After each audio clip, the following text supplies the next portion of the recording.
दूज, चतुर्थी, अष्टमी,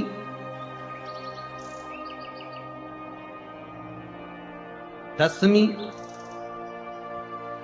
एकादशी, प्रदोष, शिवरात्रि, ये तिथियां ऐसी तिथियां हैं जिन तिथियों पर अगर भूलवश भी श्राद्ध पक्ष की दूज, चतुर्थी, अष्टमी, दशमी, एकादशी, प्रदोष, शिवरात्रि, ये श्राद्ध पक्ष की वो तिथियां हैं जिन तिथियों पर अगर गौ माता को एक चुल्लू पानी भी अगर पिला दिया जाता है तो हमारे पूर्वजों को तर्पण और तिलांजलि की जरूरत नहीं पड़ती, वो तर जाते।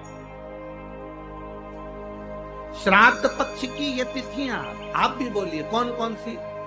दूज, चतुर्थी, अष्टमी, दशमी, एकादशी, प्रदोष और शिवरात्रि, ये वो तिथियां हैं। अगर भूलवश भी अगर कोई गाय को पानी दे देता है, भूलवश भी हमारे घर में आए हुए किसी अतिथि को, हम किसी को नहीं पहचानते, उस व्यक्ति को हमने अगर अपना पास में रखी हुई जल के पात्र में से भी अगर जल दे दिया होता है और उसने अपनी प्यास बुझा ली होती है तो हमारे पूर्वज, ये श्राद्ध पक्ष में इसका फल 1000 लाख गुना हो जाता है। लाख, 1000 लाख गुना इसका फल श्राद्ध पक्ष। ये तिथियां एक ऐसी तिथियां हैं जिन तिथियों पर श्राद्ध पक्ष में गौ माता को भूल चूक से भी अगर किसी ने पानी पिलाया या कोई साधारण व्यक्ति जिसको तुम पहचानते नहीं, जिसको तुम जानते नहीं, जल का आचमन भी करा दिया तो भी सुख है। उन तिथियों का स्मरण आप फिर करेंगे। दूज, बोलते जाओ, चतुर्थी, अष्टमी, दशमी, एकादशी, प्रदोष, शिवरात्रि, ये श्राद्ध पक्ष की वो तिथियां हैं जिसमें सुख का अनुभव। महाशनि का काम क्या है? महाशनि करता क्या है? ये महाशनि जो असुर है इसका काम क्या था? बस केवल ये भाग ग्रहण कर लेता था और पितृ को रुष्ट होना पड़ता। रुष्ट होते तो क्लेश। घर में, जिस घर के अंदर धूप छोड़ने के बाद पितृपक्ष में 16 दिन, जिस घर में धूप छोड़ने के बाद हाथ की अंजलि में जल लेकर नहीं छोड़ा जाता था, केवल धूप छोड़ दी और अंजलि में से पानी नहीं छोड़ा गया।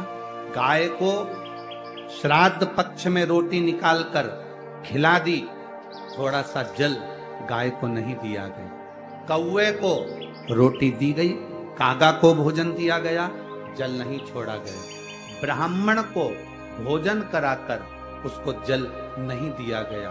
तो इस महाशनि का काम क्या था? श्राद्ध पक्ष में पितरों को जो भाग मिलता था, देवताओं को जो भाग मिलता था, पितृ पक्ष में पितरों को जो भाग मिलता था, जिसमें जल नहीं छोड़ा जाता था, उस भाग के, उस घर की 71 पीढ़ी का पितरों का हिस्सा ये महाशनि अपने खाते में ले लेता था और उसको अपने पक्ष में रख लेता था। तो पितृ उससे तरसते थे, उस भोजन के लिए तरसते थे।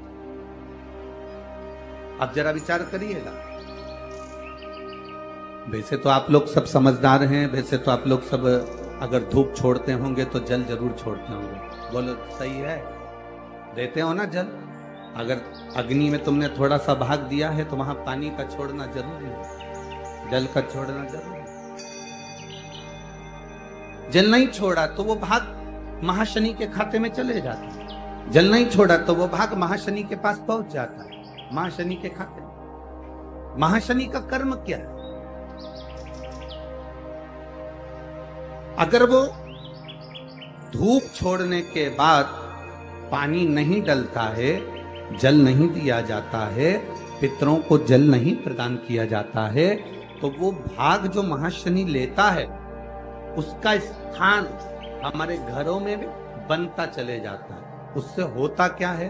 तो कहा गुरुजी, देव पितर शिव महापुराण की कथा कहती है, घर में मान लो 1 रुपया कमाकर लाया जा रहा है, घर के अंदर यदि 1 रुपया आ रहा है तो सवाया खर्च हो रहा है, घर में धन दिख नहीं रहा।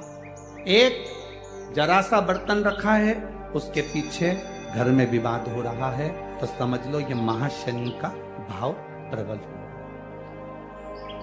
घर में बच्चे, एक बेटा बीमार हुआ, एक बच्चा बीमार हुआ, ठीक हुआ, दूसरा बच्चा बीमार हुआ, ठीक हुआ, तीसरा बच्चा बीमार हुआ, ठीक हुआ, छोटे बीमार होते होते बड़े बीमार होने लगे, एक बीमार पड़ रहा है, एक ठीक हो रहा है, समझ लो महाशनि का प्रभाव है। मतलब तुम्हारे घर में अगर 4 बेटे हैं, 3 बेटे